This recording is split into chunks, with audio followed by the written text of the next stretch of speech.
Détecter un mail frauduleux, ce n'est pas si compliqué. Bonjour à tous et bienvenue sur ma chaîne. Aujourd'hui dans cette vidéo, nous allons discuter ensemble de la détection d'emails frauduleux. C'est par de petits indices qu'il est possible de savoir si un email est légitime ou ne l'est pas.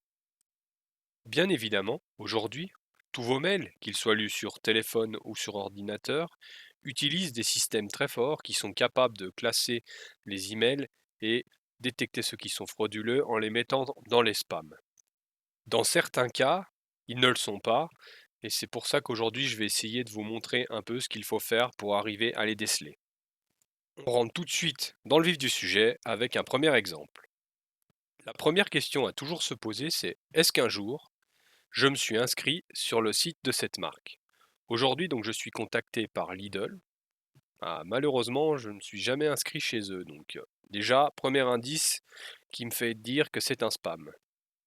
La deuxième chose, évidemment, c'est que souvent, on a gagné quelque chose alors qu'en fait, on n'avait rien demandé. Donc là, il faut être particulièrement méfiant. Donc, encore une fois, c'est un spam.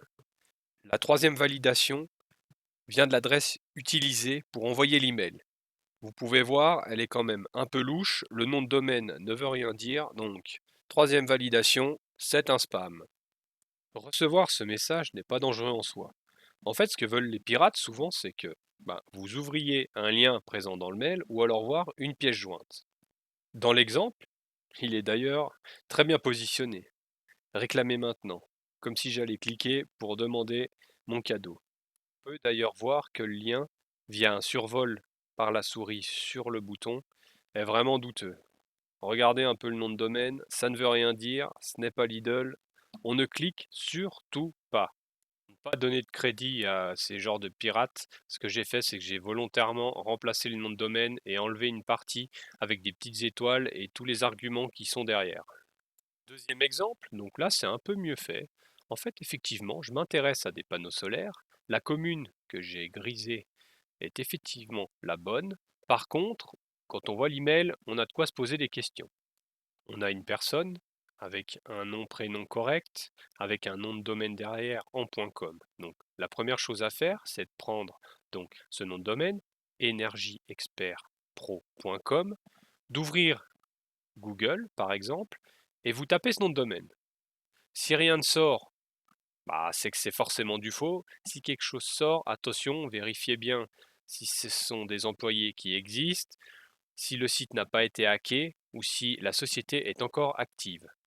Dans mon cas, ça n'existe carrément pas, donc on sait que c'est un spam. Ensuite, comme tout à l'heure, il y a un lien.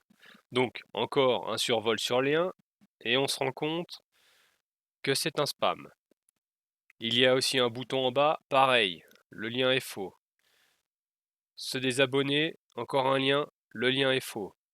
Peut-être un peu vite quand je vous dis que le lien est faux, mais en fait, en passant dessus, on se rend compte que le nom de domaine ne correspond pas du tout au même nom de domaine qui est utilisé dans l'adresse email. Donc, il y a des doutes à avoir quant à l'authenticité de ce mail. Volontairement, je ne vous le montre pas, je vous l'ai fait tout à l'heure, ça n'a vraiment aucune plus-value de mettre en avant des sites qui finalement essayent d'escroquer les gens. Après, si toutefois vous aviez encore un doute, il y a quand même quelque chose qui ment pas.